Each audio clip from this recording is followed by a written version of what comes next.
जय हिंद दोस्तों। स्वागत है एक बार फिर से आपका हमारे आपके प्यारे सी यूट्यूब चैनल 92 एड्यू पर। तो आज हम आपके लिए एक और नया टॉपिक लेकर आए हैं। आज के टॉपिक का नाम है क्लाउसियस मोसेटी समीकरण। अगर आपने पिछला वीडियो मेरा देखा है तो उस वीडियो में मैंने इसका जिक्र किया था क्लाउसियस मोसेटी समीकरण का, और यही बताया था कि ये वाला सीसी के लिए सबसे ज़्यादा इंपॉर्टेंट है, क्लाउसियस मोसेटी समीकरण। इसका पूरा डेरिवेशन है वो हम व्युत्पन्न करेंगे इसमें, ठीक है। तो इसके लिए आप वो डीपीई में रिलेशन, उसमें कुछ मैंने फॉर्मूले बताए थे वो याद करना जरूरी है, मतलब वो आपको पता होना चाहिए। और ई वेक्टर लोकल जो बताया था, स्थानीय विद्युत क्षेत्र में ई लोकल जो भी निकला था वो आपको पता होना चाहिए, तभी आपसे ये अच्छे से बनेगा। और जो छोटी छोटी चीज़ें हैं, मतलब उसमें डीपी में रिलेशन में काफ़ी सारी छोटे छोटे फॉर्मूले निकले थे, वो भी आपको याद होने चाहिए। तो चलिए शुरू करते हैं आज का हमारा प्यारा सा टॉपिक। सबसे पहले क्लाउसियस मोसेटी समीकरण क्या कहता है, हमसे क्या बताते हैं, हमें इससे पता क्या चलता है ये तो हम जान ले। तो क्लाउसियस मोसेटी समीकरण से हमें अल्फा यानी आणविक ध्रुवणता और काई, काई डीपी में ये आया था, काई बीच में, काई कहलाते हैं विद्युत प्रवृत्ति। तो अल्फा और काई में रिलेशन को बताता है। क्लाउसियस मोसेटी समीकरण हमें अल्फा और काई में रिलेशन को व्यक्त करता है, रिलेशन को बताता है कि अल्फा और काई में क्या रिलेशन होता है। ठीक है, अब इसका हम डेरिवेशन प्रूफ करते हैं। सबसे पहली बात, ई वेक्टर लोकल या फिर ई लोकल वेक्टर, कुछ भी बोल दो। ये क्या निकला था, ये निकला था हमारा E vector plus P vector upon 3 epsilon 0 number 1। ये चीज़ निकली थी। और एक और ई वेक्टर लोकल स्थानीय विद्युत क्षेत्र वाले वीडियो में मैंने बताया था कि P in vector proportional to E vector local, ये भी मैंने बताया था। ठीक है, तो पी इन वेक्टर बराबर अल्फा ई वेक्टर लोकल, और ये चीज़ नंबर, इसे नंबर न डालो, ये चीज़ निकली, अल्फा लिख दिया। और अल्फा क्या बताया, अल्फा हमने पिछली वीडियो में बताया था अल्फा क्या होता है, ठीक है। तो अभी वो हटाओ। ये किसके लिए है, ये एक अणु के लिए है, एक अणु के लिए है। अगर हमने मान ली कि आयतन में, पूरे आयतन में एन अणु हैं, तो पी वेक्टर इन एन का गुणा कर दो बस। अगर हमने एन अणु मानने हैं तो एन का गुणा कर दो, ये एक अणु के लिए, एन अणु के लिए एन का गुणा कर दो। अब ई लोकल वेक्टर का ऊपर से मान रख दो, तो पी वेक्टर, पी एन हटाओ, पी वेक्टर बस हम लेते हैं, ठीक है। एन अल्फा और E vector plus P vector upon 3 epsilon 0, अंदर गुणा कर लो। एन अल्फा, अगर आप इसे एक दो बार लगाएंगे तो आपको बहुत सरल डेरिवेशन है, आपको तुरंत आ जाएगा ये। N alpha P vector upon 3 epsilon 0 P vector, और इसे इस तरफ ले आओ, तो P vector minus N alpha P vector upon 3 epsilon 0 बराबर एन अल्फा ई वेक्टर। ठीक है, कॉमन ले लो P vector, P vector 1 minus N alpha upon 3 epsilon 0 बराबर एन अल्फा ई वेक्टर, और ये जो गुणे में है इसे उस तरफ बटे में ले जाओ, तो पी वेक्टर बराबर एन अल्फा ई वेक्टर बटे 1 माइनस एन अल्फा बटे 3 एप्सिलॉन 0। ठीक है, ये पहुंच गए हम कहाँ तक, पी वेक्टर। इसे नंबर 2 डाल लो। अब पी वेक्टर का मान एक हमें पिछले वीडियो में मिला था, अगर आपको याद हो, मतलब पिछले वीडियो नहीं, उस और पिछले वाले डीपीई में रिलेशन वाले वीडियो में, उसमें क्या मिला था, पी वेक्टर का मान बराबर एप्सिलॉन 0 काई ई वेक्टर, ये मान हमें मिला था।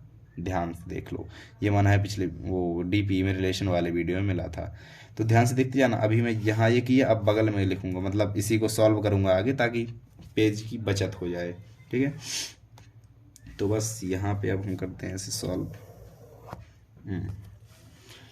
पी वेक्टर का मान एक ये है, पी वेक्टर का मान एक ये है, तो दोनों की तुलना कर दो, या फिर लिख दो समीकरण 2 और 3 की तुलना करने पर, समीकरण 2 3 की तुलना, ठीक है। चलो 2 और 3 की तुलना करते हैं, तो एप्सिलॉन 0 काई ई वेक्टर बराबर एन अल्फा ई वेक्टर बटे 1 माइनस एन अल्फा बटे 3 एप्सिलॉन 0।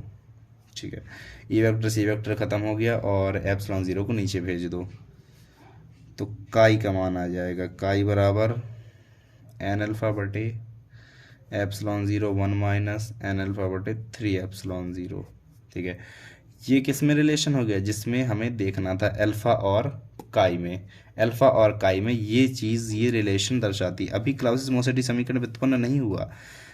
ठीक है, इसके आगे थोड़ी और है कि अल्फा और म्यू में भी संबंध है, बताना है। यहाँ तक आप कर दें तो आपका काफ़ी हद तक सही हो जाएगा, लेकिन इसके आगे थोड़ी सा और है अभी हमारा सवाल। तो ये वाला जो हम समीकरण है ये अल्फा और काई में रिलेशन को दर्शाता है। ठीक है, इसके बाद अभी पी का मान एक हमारा ये निकला था, एक नीचे वाला हमने पिछले वाले वीडियो से ये लिया था, मतलब ये भी एक पी का मान है, एक ये मान है, एक ये मान है, और एक और पी का मान। अब पी का मान एक और होता है epsilon 0 K minus 1 E vector. अब अगर आपने डी पी ई वाला अच्छे से वीडियो देखा होगा तो उसमें ये सब मान है, ये सब चीज़ें हैं, इसलिए मैं कह रहा हूँ पुराने डी पी ई वाला तो वीडियो देख ही लो, वो वाला बहुत ज़रूरी है वीडियो देखना। उसमें ये छोटे छोटे फॉर्मूले दिए गए हैं, तो ये और ये इन दोनों की तुलना कर दो। Epsilon 0 K minus 1 E vector equal to N alpha E vector बटे 1 माइनस एन अल्फा बटे 3 एप्सिलॉन 0 3 एप्सिलॉन 0। अब इसे मैं नेक्स्ट पेज में लिख लेता हूँ तो वहाँ थोड़ी सही मैदान रहेगा लिखने के लिए। तो ये चीज़ हमारी आई थी। अब ई से ई कैंसिल हो जाएगा और ये बटे में है, ये इस तरफ गुणे में आ जाएगा, तो कैसा आ जाएगा epsilon K minus 1 minus N alpha upon 3 epsilon 0 बराबर एन अल्फा। कोई दिक्कत? बढ़िया। आगे देखो, अब इसका अंदर गुणा कर लेते हैं, एप्सिलॉन के माइनस 1, तो एप्सिलॉन के माइनस 1 एकम, एप्सिलॉन के माइनस 1 एक में गुणा होगा तो सेम आएगा, तो एप्सिलॉन के माइनस 1।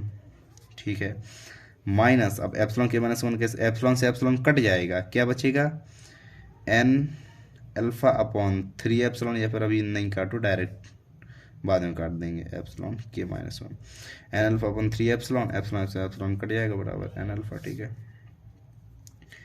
के minus 1 minus N alpha upon 3 K minus 1 बराबर एन अल्फा। माइनस है उस तरफ ले जाओ तो एप्सिलॉन के माइनस 1 बराबर N alpha upon 3 K minus 1 plus N alpha.